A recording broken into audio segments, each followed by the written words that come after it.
श्लोक 11. दिव्यमाल्याम्बरधरं दिव्यगन्धानुलेपनं सर्वाश्चर्यमयं देवमनन्तं विश्वतोमुखम. अर्थ: दिव्य पुष्पे व वस्त्र धारण केलेले, दिव्य गंधाचा लेप असलेले, संपूर्ण आश्चर्यजनक वस्तूंनी युक्त असलेले व ज्याला अंत नसून संपूर्ण बाजूनी मुखे असलेले ते रूप अर्जुनाने इथे पाहिले.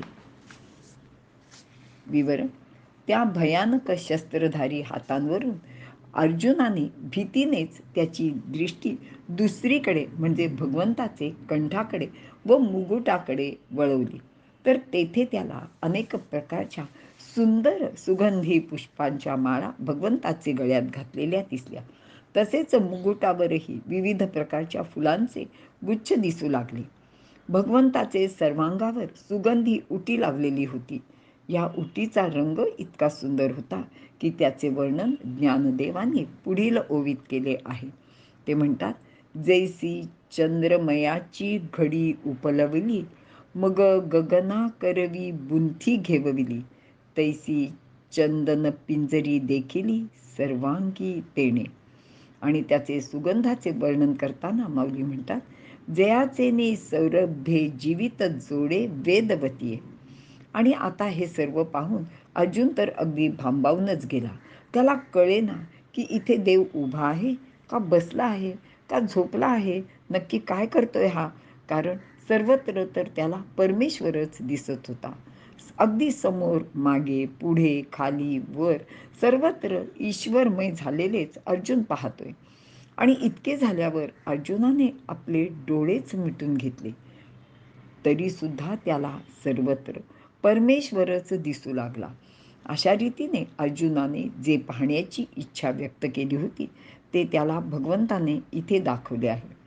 दुसऱ्या अध्यायात भगवंतांनी सांगितली की जे सर्वव्यापी व सर्व देहात पसरलेले विश्वव्यापी चैतन्य तू पहा, ज्याचा घात कोणी करू शकत नाही, जे सर्वत्र सर्वही देही, ज्याकरिताही घातू नाही, ते विश्वात्मक तू पाही चैतन्य एक, असे ज्ञानदेवांनी दुसऱ्या अध्यायात 170व्या ओवीत सांगितलं आहे. आणि तेच सर्वव्यापी व सर्व देहात असलेले परमेश्वराचे व्याप्त रूप आता भगवंताने प्रत्यक्षात त्याला दाखवले आहे. येथे भगवंताचे सर्व काही आश्चर्यमयच आहे, कारण जेवढे पाहू तेवढे विलक्षण आणि आश्चर्यकारक असेच आहे. आता पुढील श्लोकात भगवंताच्या तेजाचे वर्णन केलेले आहे. इथे आपण थांबूया. श्लोक 12. दिवि सूर्यसहस्रस्य भवेद्युगपदुत्थिता, यदि भाससदृशी सा स्यात् भासस्तस्य महात्मनः. अर्थ: अंतरिक्षात जर सहस्र सूर्यांची प्रभा एकदम प्रगट झाली तर कदाचित ती प्रभा त्या महात्मा श्रीहरीच्या प्रभे समान होईल, असे संजय इथे धृतराष्ट्राला सांगत आहेत. विवरण: मागील श्लोकात संजयाने भगवंताच्या विलक्षण अशा विराट रूपाचे वर्णन केले आहे. त्याचे दिव्य रूप, अवयव, अलंकार आणि या सर्वांचे तेज यांचे वर्णन केल्यानंतर आता त्या भगवंताच्या तेजाचे वर्णन तो राजा धृतराष्ट्राला इथे सांगत आहे. येथे अर्जुनाबरोबरच संजयाला सुद्धा विराट रूपाचे दर्शन होत आहे, कारण महर्षी व्यासांनी त्याला यापूर्वीच दिव्य दृष्टी दिलेली आहे. आणि संजय सांगत आहे की आकाशात एकाच वेळी हजारो सूर्य उदय पावले तर त्यांचा प्रकाश केवढा पडेल याची कल्पना केली तरी तो प्रकाश सुद्धा या विराट रूपाचे प्रकाशापेक्षा कमीच असेल. याचे एक कारण असे लक्षात घेतले पाहिजे की हे सर्व सूर्य तेजस्वी व प्रकाशमान असले तरी त्यांचे ते तेज या परमेश्वरापासूनच त्यांना मिळालेले आहे. म्हणजे तशा अर्थाने जर विचार केला तर हे सर्व सूर्य परप्रकाशी असेच आहेत. आणि 15व्या अध्यायात पुढे भगवंत सांगणार आहेत की यदादित्यगतं तेजो जगत भासयतेखिल. जगाला प्रकाशित करणाऱ्या सूर्याला सुद्धा परमेश्वरापासूनच तेज मिळते. आणि आता इथे गंमत अशी आहे की संजय राजा धृतराष्ट्राला हे सर्व वर्णन सांगत आहे. पण राजा जन्मांध आहे, त्याला प्रकाश व अंधार दोन्ही सारखेच आहे. अर्थात हे वर्णन करण्याचे उत्साहात संजयाच्या ही गोष्ट लक्षात आली नसेल आणि त्याला जे समोर दिसत आहे ते खूपच विलक्षण आहे, ते यापूर्वी त्यांनी कधी पाहिले नाही आणि त्यामुळे तो अतिशय उत्तेजित होऊन हे सर्व वर्णन करीत आहे. इथे आपण थांबूया. श्लोक 13. तत्रैकस्थं जगत्कृत्स्नं प्रविभक्तमनेकधा अपश्यद्देवदेवस्य शरीरे पांडवस्तदा. अर्थ: दिव्य चक्षु मिळाल्यावर अर्जुनाने देवाधिदेवाच्या विश्वात्मक शरीरात एकत्र स्थित असलेल्या अनेक रूपाने विभक्त झालेले हे संपूर्ण जगत पाहिले. विवरण: संपूर्ण जगाचा विचार केला तर हे सगळे जग विविध प्रकारात विभागलेले आहे. ज्याला चर जगत म्हणतात ते मनुष्य, पशु, पक्षी, सर्प, कीटक, जलचर, उभयचर इत्यादीमध्ये विशेषत्वाने विभागलेले आहे. अचर जगासुद्धा सजीव व निर्जीव यात विभागलेले आहे. यामध्ये असंख्य पदार्थ गोष्टींचा समावेश आहे. यामध्ये पृथ्वीबरोबरच समुद्र, नक्षत्रे, आकाश अशा अनेक गोष्टी या विश्वामध्ये सामावलेल्या आहेत आणि या सर्व गोष्टींना अर्जुनाने भगवंताच्या शरीराच्या एका भागात प्रत्यक्ष पाहिले. भगवान श्रीकृष्णाच्या त्या लहानशा देहात म्हणजे एका भागात किंवा एका अंशात अर्जुन त्याला दिलेल्या दिव्य चक्षुने हे सर्व पाहत होता. मागच्या म्हणजे 10व्या अध्यायात भगवंताने त्याला सांगितले होते की एकांशेने स्थितो जगत. याची प्रत्यक्ष प्रचिती आता इथे अर्जुनाला आली आहे. अशा रीतीने भगवंत अनेक लोकांच्या रूपात आणि विविध गोष्टींचे रूपात विभक्त आहे. अगदी लहानपणी श्रीकृष्णाने आपल्या मातेला आपल्या मुखात म्हणजे यशोदेला भगवंतांनी त्याच्या मुखात 14 भुवने दाखवल्याची एक गोष्ट भागवतात आहे आणि आता अर्जुन इथे तेच पाहत आहे. आणि हे सर्व पाहून अर्जुनाची काय स्थिती होते ते संजय पुढील श्लोकात सांगणार आहे. इथे आपण थांबूया. श्लोक 14. ततस्य विस्मयाविष्टो हृष्टरोमा धनंजयः प्रणम्य शिरसा देवं कृतांजलिर्भाषत. अर्थ: तेव्हा आश्चर्याने पूर्ण रोमांचित शरीर झालेला असा तो अर्जुन देवाला मस्तक लवून प्रणाम करून हात जोडून असे म्हणाला की. विवरण: मागील श्लोकात भगवंताने आपल्या विभूती अर्जुनाला सांगितल्या होत्या. नंतर त्याने असे हे सांगितले होते की या अगदी थोड्याशा व खूपच प्रमुख अशा गोष्टी आहेत. खरे तर हे सर्व चराचर विश्वच माझ्या म्हणजे परमेश्वराच्या एका अंशात स्थित आहे.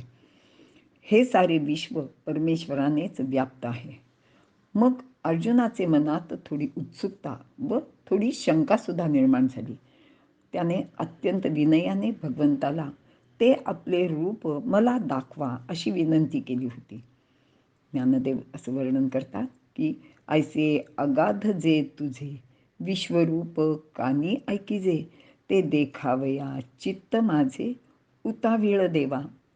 ते रूप कसे आहे तर ते मुद्दल रूप तुझे जेथुनी ये द्विभुजे हन चतुर्भुजे सुरकार्याचे व्याजे घेवो येसी. असे ते रूप पाहण्याची अर्जुनाला अगदी तीव्र इच्छा झाली होती. ती त्याने भगवंताजवळ व्यक्तसुद्धा केली आणि भगवंतानेही लगेचच अगदी आपले विराट रूप अर्जुनापुढे प्रगट केले. ते पाहून अर्जुन आश्चर्यचकित झाला. त्याचे अंगावर रोमांच उभा राहिले आणि हात जोडून तो भगवंतापुढे नतमस्तक झाला. भगवान श्रीकृष्णाचे ते अलौकिक सामर्थ्य खरोखरच खूप आश्चर्यकारक असेच होते. कारण श्रीकृष्ण कुरुक्षेत्रावर अर्जुनासमोर मानवी रूपात म्हणजे जडदेहात उभा होता. अशावेळी हे सर्व सामर्थ्य त्याने प्रगट केले आहे. महाभारतात भीमाला हनुमंताने आपले विराट रूप दाखवल्याचा उल्लेख आहे, पण तो सूक्ष्म देहाने भीमापुढे आला होता. म्हणूनच कृष्णाचे आधी असे कोणी केल्याचे कोणी पाहिले किंवा ऐकलेले नव्हते. किंवा असाही एक उल्लेख आहे की श्रीकृष्ण जेव्हा दुर्योधनाचे राजसभेत शिष्टाई करण्यासाठी गेले होते, तेव्हा दुर्योधनाने त्याला कैद करण्याचा घाट घातला होता. आणि त्यावेळी त्याने आपले असेच मोठे रूप, म्हणजे त्याने आपला फक्त तो देह खूप मोठा केला होता, असे वर्णन महाभारतात आहे. पण ह्या अशा विराट रूपाचे विलक्षण दर्शन मात्र ह्याचे आधी कोणालाच झालेले नव्हते. आणि हे असे दर्शन झाल्याने अर्जुन अगदी आश्चर्यचकितच झाला व हात जोडून भगवंताचे वर्णन आणि स्तुती करू लागला. काय ते आपण पुढील श्लोकातून पाहणार आहोत. इथे आपण थांबूया. श्लोक 15.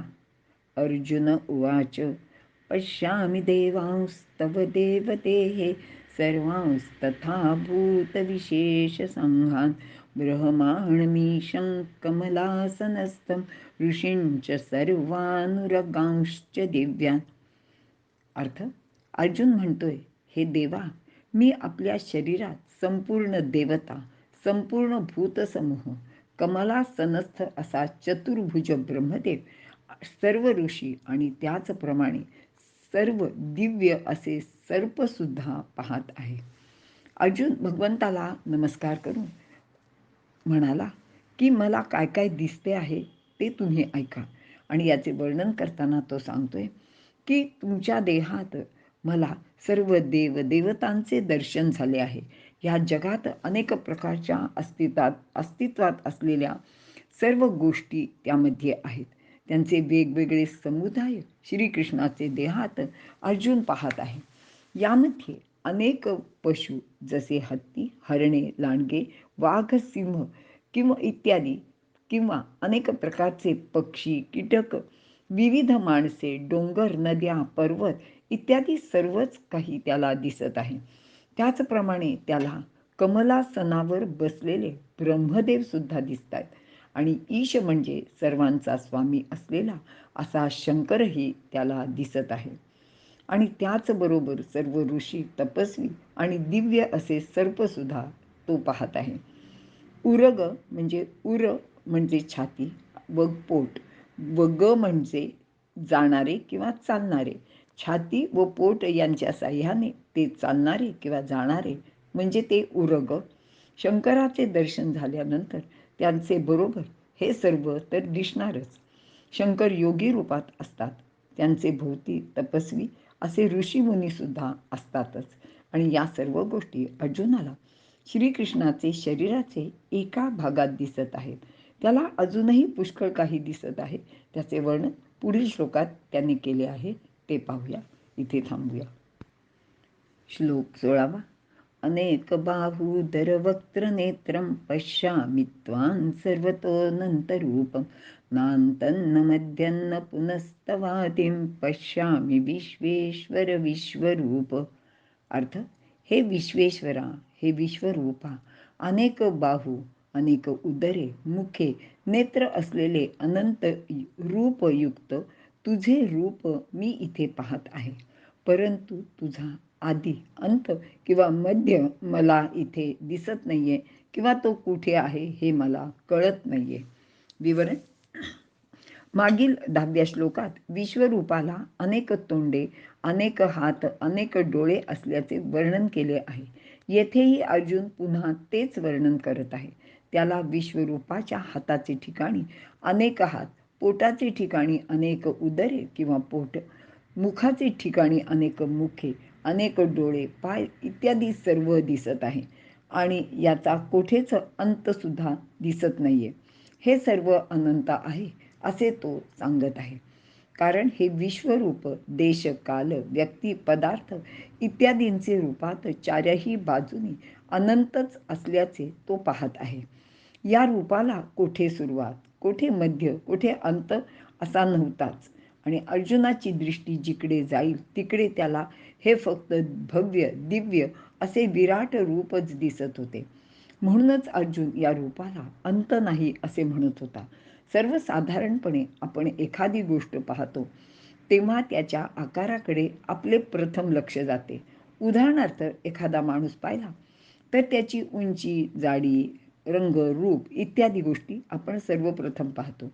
पण या विश्वरूपाची अशी कोणतीच मोजमापे लक्षात येण्याजोगी नव्हती.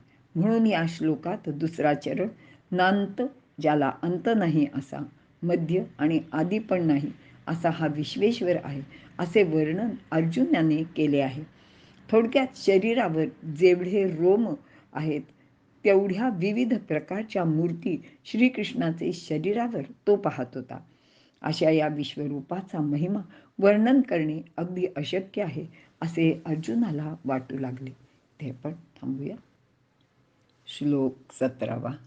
किरीटिनं गदिनैश्चक्रिणैश्च तेजोराशिं सर्वतो दीप्तिमन्तं पश्यामि त्वां दुर्निरीक्षं समन्ताद् दीप्तानलार्कं द्युतिमप्रमेयम्.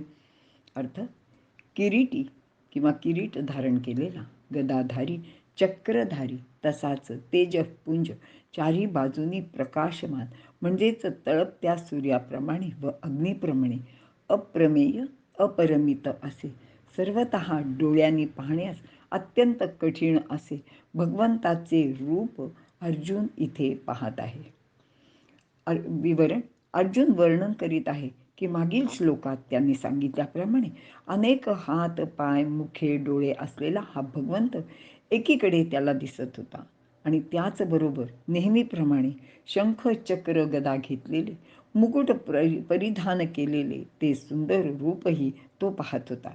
मात्र हे रूप अगदी तळपत्या सूर्याप्रमाणे, धगधगत्या अग्नीप्रमाणे अत्यंत तेजस्वी असे असल्याने ते चारही बाजूनी प्रकाशमान झालेले दिसत होते. त्याचा तेजस्वीपणा प्रखर असल्याने अर्जुनाच्या दिव्य दृष्टीला सुद्धा त्याचे निरीक्षण करणे अगदी अशक्य झाले होते किंवा त्याला ते नीट पाहता सुद्धा येत नव्हते. तसेच वरील श्लोकात वर्णन केल्याप्रमाणे ते अनंत असल्याने त्याचे मोजमापही करता येत नव्हते. इथे अप्रमेय म्हणजे मोजमाप करण्यास अशक्य असे, अर्थात तसे करणे कोणाला शक्यही नाही, कारण भगवान हा अशा प्रकारे कोणी जाणले तर त्याला अनंत तो असूच शकणार नाही किंवा त्याचे अनंत असे जे रूप आहे त्याला फारसा अर्थ राहणार नाही. म्हणूनच अर्जुनाच्या दिव्य दृष्टीला सुद्धा मर्यादा आहेत आणि तो म्हणूनच त्याला अनंत असे इथे वर्णन करत आहे. इथे आपण थांबूया.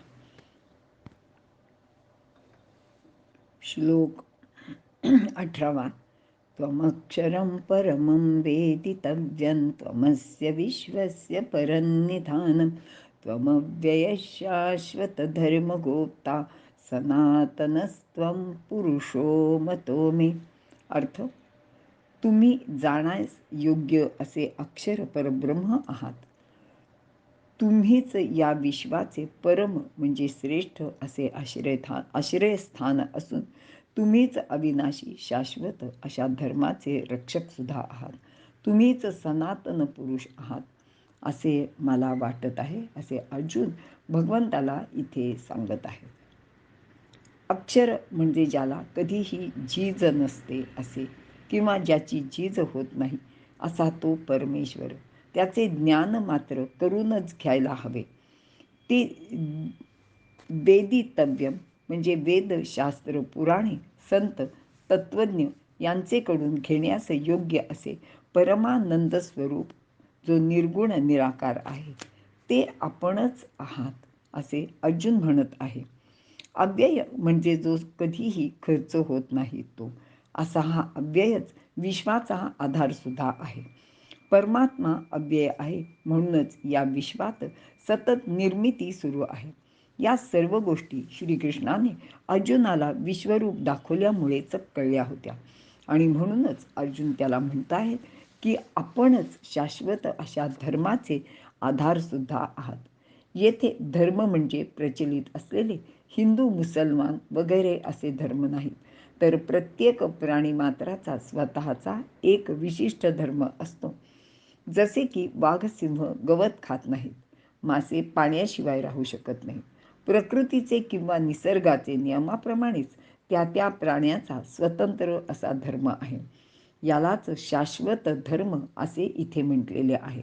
आणि तो अगदी अनादी कालापासून चालत आलेला आहे आणि तो पुढेही तसाच चालत राहील. अशा या शाश्वत धर्माचे पालन करणारा असे आपणच आहात, भगवान आहात, असे अर्जुन इथे श्रीकृष्णाला सांगत आहेत.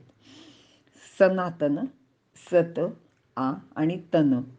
सत म्हणजे आज अस्तित्वात असलेला, तन म्हणजे ताणणे, आ म्हणजे आपल्यापर्यंत, अगदी पूर्वीपासून आत्तापर्यंत चालत आलेला तो सनातन पुरुषसुद्धा भगवान श्रीकृष्णच आहेत. आणि तोच सर्वांचे शरीरात राहून कार्य करीत असतो. जीवन कंठायची जी शक्ती आहे तोच आपल्याला देतो आणि तोच या जगाच्या उत्पत्तीपासून आत्तापर्यंत चालत आलेला आहे. पुरुष याचा अर्थ पुरेशेती म्हणजे शरीरात झोपलेला असा हा आहे. झोपलेला आहे असे म्हणतात कारण त्याची हालचाल प्रत्यक्ष आपल्या कोणाला दिसत नाही, पण तो शरीरात आहे हे मात्र नक्कीच. पण काही लोक असे म्हणतात की भगवंत जर झोपला तर आपण मरूनच जाऊ, कारण आपण झोपतो तेव्हा हाच तर स्वतः जागे राहून शरीरातील श्वसन, पचन, रक्ताभिसरण इत्यादी गोष्ट करीत असतो. म्हणूनच हा अर्थ योग्य नाही. तर पुरुष म्हणजे पुरम उपती इति पुरुषः. पुर म्हणजे शरीर, उष म्हणजे जाळणे, पिडणे व जीवन कंठणे असे 3 अर्थ आहेत. शरीरात ऑक्सिजनशी संयोग होऊन जळणे म्हणजे उष्णता निर्माण सुरू करणे किंवा ती सुरू असते. आपले रोजचे जीवन जगायला हाच आपल्याला बळ देतो व पूर्वकर्माचे फळ देहाला भोगायला लावून पीडासुद्धा देतो. असा हा पुरुष अनादिकालापासून आजपर्यंत आहेच. ज्ञानदेव म्हणतात की देवा, तुम्ही परब्रह्म असून 3.5 मात्रांच्या ओंकारा पलीकडचे आहात. उभी अशी आहे, देवा तू अक्षर, अवटाविये मात्रेसी पर. तुम्हीच त्रैलोक्याचे वसतिस्थान व लयस्थान सुद्धा आहात. तुम्ही गहन, अव्यय, अविनाशी असे आहात, जे आकाराचे आयतन, जे विश्व निक्षेपैक निधान, ते अव्यय तू गहन अविनाशजी असे ज्ञानदेवांनी याचे वर्णन केलेले आहे. धर्माचे तेच जीवन असून अनादिसिद्ध असले तरी ते नित्य नूतनही आहे. 36 तत्वांचे पलीकडील असलेला तू 37वा असा अलौकिक पुरुष सुद्धा आहेस. ज्ञानदेवांची ओवी अशी आहे, तू धर्माचा ओलावा, अनादी सिद्ध तू नित्य नवा, जाणे मी 37वा पुरुष विशेष तू. इथे आपण थांबूया. श्लोक 19. अनादिमध्यान्तमनन्तवीर्यमनन्तबाहुं शशिसूर्यनेत्रं पश्यामि त्वां दीप्तहुताशवक्त्रं स्वतेजसा विश्वमिदं तपन्तम्. अर्थ, आदि मध्य अंत नसलेला, अमर्याद वीर्यवान, अनंत बाहुयुक्त, चंद्र सूर्यरूप नेत्र असलेला आणि प्रज्वलित प्रदीप्त असा अग्नी हे ज्याचे मुख असलेला अनंत शक्तिमान असे आपणच आहात. आपल्या तेजाने या सर्व जगाला आपण तापवित आहात असे अर्जुन म्हणतोय आणि तो म्हणतोय की हे सर्व मी पाहत सुद्धा आहे. विवरण, परमात्म्याला आदी नाही, कारण त्याची सुरुवात अमुक एका वेळी झाली असे कोणालाच सांगता येत नाही. तो सर्वांचे आधीपासून आहेच. तो कधी नष्ट न होणारा असा अविनाशी असल्याने त्याला अंतसुद्धा नाही आहे. अनादि व अनंत असल्याने त्याला मध्यसुद्धा नाही. त्याचा पराक्रम व सामर्थ्यसुद्धा त्याच्यासारखे अनंत असा आहे. वीर्य म्हणजे उत्पत्तीचे साधन हा अर्थ घेतला तरीसुद्धा तो अनंत वीर्यच आहे, कारण असंख्य प्राणी सतत उत्पन्न होत असतात ते केवळ त्याच्याचमुळे. एकाच वेळी अनेक कार्ये तो सतत करीत आहे, म्हणूनच त्याला अनंत बाहू असे सुद्धा म्हटले आहे. चंद्र व सूर्य हे आकाशातील 2 तेजाचे पुंज म्हणजे जणू काही त्याचे नेत्र म्हणजे डोळेच आहेत. कारण नेत्र हे तेजाचे स्थान आहे असे आयुर्वेदात सांगितलेले आहे. निकोप पराक्रमी बुद्धिमान माणसाचे नेत्र तेजस्वी असतात, तर आजारी माणसाचे निस्तेज असे असतात. संपूर्ण विश्वाला प्रकाश देणारे चंद्र व सूर्य हे म्हणूनच भगवंताचे नेत्र मानलेले आहेत. एखादी गोष्ट परमात्म्यापर्यंत पोचवायची असेल तर आपण ती गोष्ट अग्नीमध्ये समर्पण करतो. अग्नीच्या क्रियेमुळे म्हणजेच ज्वलनामुळे बहुतेक सर्व पदार्थ विघटित होतात व ब्रह्मात मिसळून जातात. म्हणूनच वेदापासून अग्नीला फार महत्त्व दिलेले आहे. त्यातूनच होम हवन व यज्ञ या गोष्टीसुद्धा सुरू झाल्या. अग्नीला भगवंताचे मुख असे मानलेले आहे. या विश्वाला उष्णता देण्याचे कार्य परमात्माच करतो. सूर्यापासून पृथ्वीला उष्णता मिळते, पण सूर्याला जी उष्णता मिळते ती मात्र या परमात्म्यापासूनच मिळते. परमात्म तत्वापासून प्रथम आकाश निर्माण झाले, त्यापासून वायू व वायूपासून तेज उत्पन्न झाले. हे सर्व निर्माण होण्यामध्ये भगवंताचेच कर्तृत्व आहे.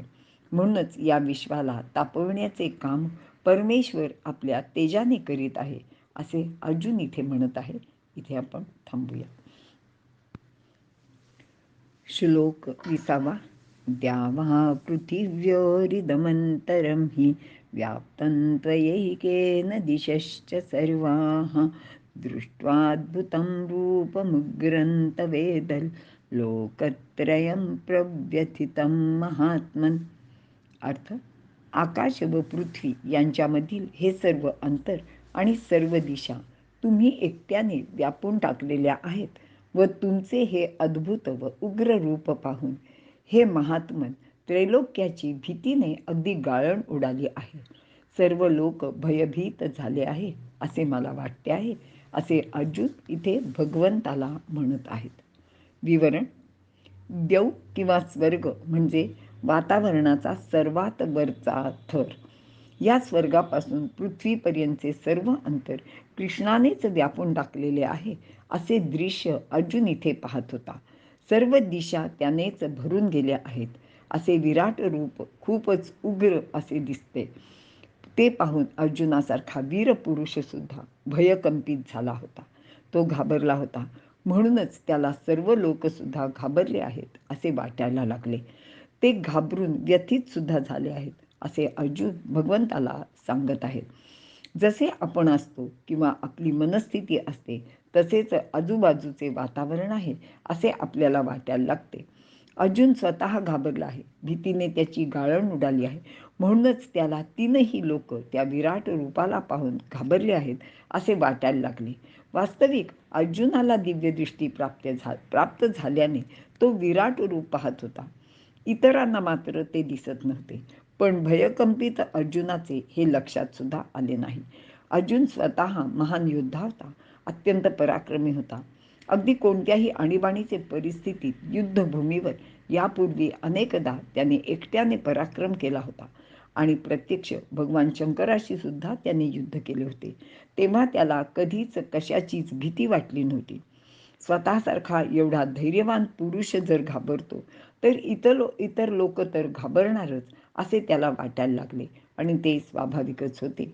मात्र यानंतर अर्जुनाला स्वर्गादी लोकांचे सुद्धा दर्शन झाले. त्याचे वर्णन पुढील श्लोकात तो करत आहे. इथे आपण थांबूया. श्लोक 21. अमीहि त्वां सुरसंघा विशन्ति केचिद्भीताः प्राञ्जलयोर्गृह्णन्ति स्वस्तीत्युक्त्वा महर्षिसिद्धसंघाः स्तुवन्ति त्वां स्तुतिभिः पुष्कलाभिः.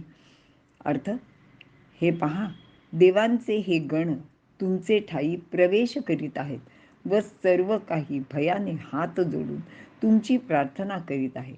आणि स्वस्ती स्वस्ती म्हणजे मंगल होवो, कल्याण होवो असे म्हणून पुष्कळ प्रकारच्या स्तोत्रांनी महर्षी व सिद्ध यांचे गण तुमचे स्तवन करीत आहेत असे अर्जुन इथे भगवंताला सांगत आहेत. विवरण: सर्व देवदेवता, महर्षी, सिद्धपुरुष हे सर्वच भगवंताच्या विराट स्वरूपाचे अंग आहेत. म्हणूनच अर्जुनाला असे वाटायला लागले की कित्येक देव कृष्णामध्ये प्रवेश करीत आहेत, तर काही भगवंताच्या या विराट रूपाला घाबरून अगदी भीतीने हात जोडून त्याची प्रार्थना करत आहेत. जणू भगवंता वाचून त्यांचा दुसरा कोणीच तारणहार किंवा त्राता नाही याची त्यांना खात्री पटलेली आहे. याशिवाय महर्षी, सिद्धपुरुष पुष्कळ प्रकारची स्तुतिस्तोत्रे गाऊन भगवंताचे स्तवन करीत आहेत व या सर्वांचे चांगले होवो, कल्याण होवो असे म्हणत आहेत. आणि तसेच ते भगवंताचा जय जयकार सुद्धा करीत आहेत असे अर्जुन इथे सांगत आहे. इथे आपण थांबू. श्लोक 22. रुद्रादित्या वसवो ये च साध्या विश्वेश्विनौ मरुतश्चोष्मपाश्च गंधर्वयक्षासुरसिद्धसंघा वीक्षन्ते त्वां विस्मिताश्चैव सर्वे. अर्थ, तसेच रुद्र, आदित्य, वसु आणि ते साध्य गण आहेत.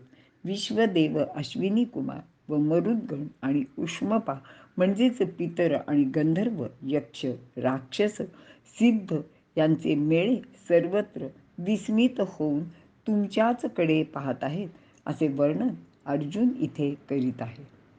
विवरण: 11 रुद्र, 12 आदित्य, 8 वसु, 2 अश्विनी कुमार आणि 49 मरुद्गण यांची नावे मी मागील श्लोकात दिलेली आहेत.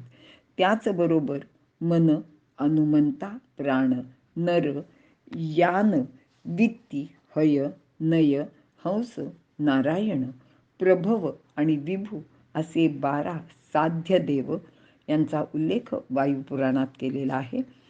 क्रतु, दक्ष, श्रव, सत्य, काल, काम, धुनी, कुरुवान, प्रभवान व रोजमान असे 10 विश्वदेव आहेत.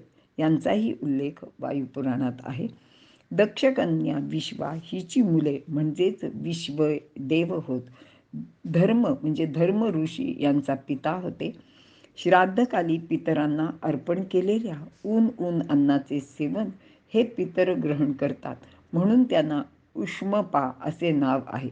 याच पितरांचे 7 प्रकारचे गण मनुस्मृतीत सांगितलेले आहेत आणि ते पुढील प्रमाणे आहेत. सोमसद, अग्निश्वात्त, बहिर्षद, सोमपा, हविष्वमान, आज्यया आणि सुकालीन. ही माहिती गीता रहस्य पान क्रमांक 747 वर दिली आहे. तर 7 पितरांची नावे शिवपुराणात धर्म यामध्ये आहेत. ती पुढील प्रमाणे आहेत: कव्यवाह, अनिल, सोम, यम, अर्यमा, अग्निश्वात्त आणि बहिर्षत. हे साधक संजीवनी पान क्रमांक 703 वर दिलेले आहे. कश्यपांच्या पत्नी मुनी आणि प्राधा व अरिष्टा यांचे पासून गंधर्वांची उत्पत्ती झाली आहे. गंधर्व हे गायन कलेत अत्यंत निपुण असून ते स्वर्गलोकातील गायक आहेत. यक्ष यांची उत्पत्ती कश्यप पत्नी खसा हिच्यापासून झाली आहे.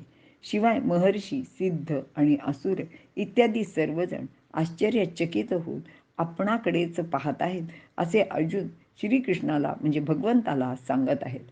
आणि वर वर्णन केलेले सर्वजण या विराट रूपाचे अंग आहेत.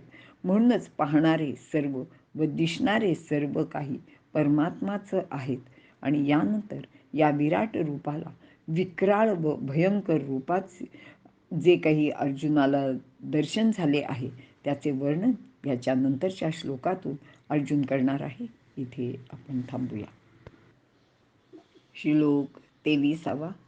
रूपं महत्ते बहुवक्त्रनेत्रं महाबाहो बहुबाहुरुपादं बहुदरं बहुदंष्ट्राकरालं दृष्ट्वा लोकाः प्रव्यथितास्तथाहं.